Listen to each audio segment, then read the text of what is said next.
Salvete omnes. The third declension nouns are pretty complicated, so let's review what we learned about them. In the story, we had the sentence, Felis murem videt, et mus felem spectat. For almost all third declension nouns, they always end in em, when serving as the object. The genitive case is different, as we can see in the next sentence. Felis cibum muris erit. The cat eats the mouse's food.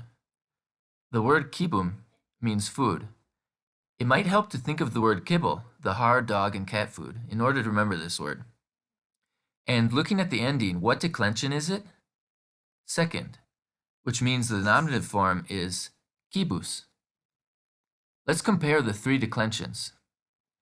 Magistra, magistram, magistrae, magistrae, magistra.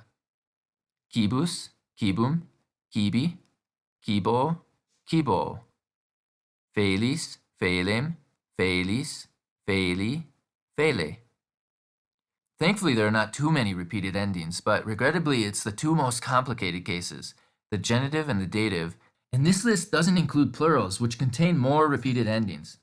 For this reason, it's better to slowly introduce the declensions, rather than try to memorize tables when studying Latin.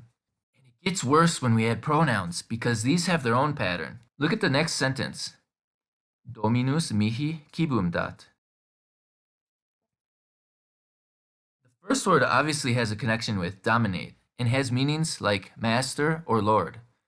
And you may have guessed that the second word is the pronoun meaning to me. So this sentence means the master gives food to me. And this sentence, tibi librum do. I give the book to you. They're only connected by one letter, but tibi is the dative form of to. Do you remember the second word in this sentence?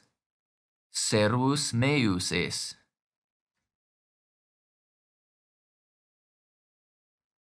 From the word servus, we derive the word servant, but in Latin it can also have the meaning of slave. So this sentence means, you are my slave. Kind of scary.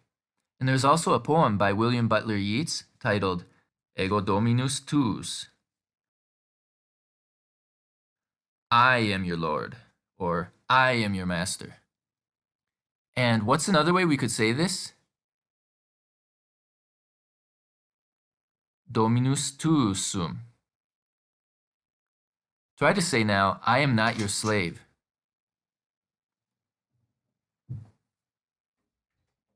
Non servus tuus sum.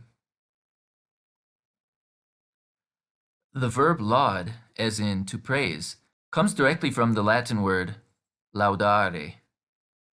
So say now, the master praises the slave.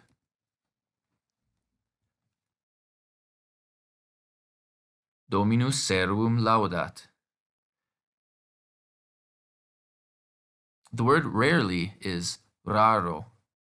Say now, with all male forms, the teachers rarely praise the student.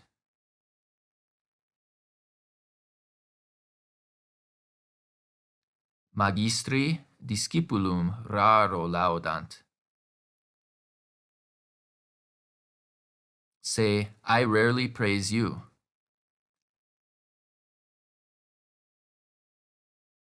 Tibi raro laudo.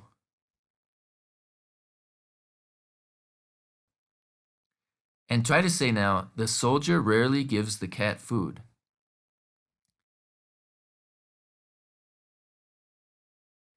Miles feli raro cibum dat.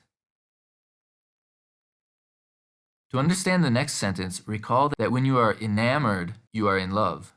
Linguam Latinam amo. I love the Latin language, or just Latin. And you understand lingua, right? We use this word in bilingual and lingua franca. Let's make it plural now. Poeta linguas amat. The poet loves languages. Pretty convenient that the plural involves an S, right?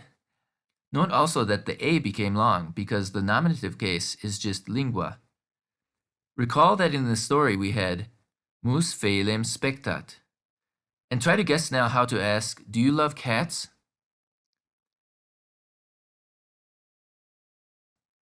Veles ne amas? Did you remember the ne?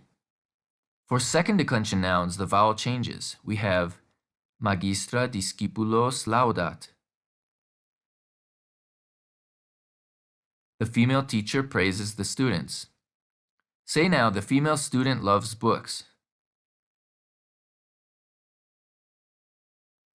Discipula libros amat. Let's pause for a moment to take this in.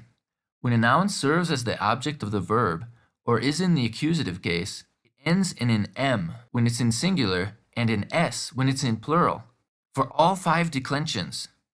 There are a few exceptions, but that makes it so much easier to decipher Latin, doesn't it?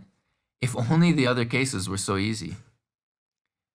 The next new word we'll need for the story, but it's also really convenient. It's the way to say don't.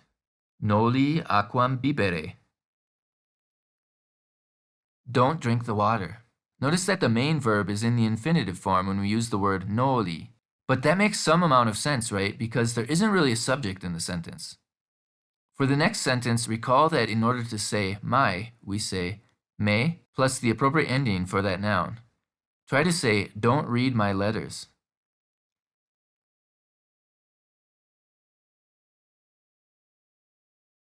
Noli epistulas meas legere. But remember that the adjective declines according to the gender of the noun, so they don't always match. For example, cat is feminine in Latin, so we have omnes feles meas amant. Everyone loves my cats. Another word that will be in the story is at the end of this sentence. Noli cibum meum edere mus clamat.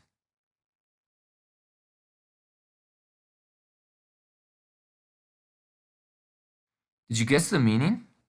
Don't eat my food, the mouse exclaims. It's like making a clamor with your voice, so it can mean exclaim, scream, cry out, etc. And we will also see erere in various forms throughout the story, so remember its meaning. Let's go! Noli fugere, felis clamat, amicum volo. Felis et mus amici non sunt, clamat mus. Quod felis mures edunt. Non mures edo, quod dominus mihi cibum dat, dicit felis. Non mures edis, rogat mus. Ita est, dicit felis, sumustne amici? Ita est, dicit mus. There was one word that we hadn't heard yet, but I'm sure you guessed that rogat means ask. It has roots in interrogate, but this will be easy to remember as we'll see it more in the coming lessons. Be sure to like, subscribe, and share, and if you can, consider supporting the channel on Patreon. Gracias!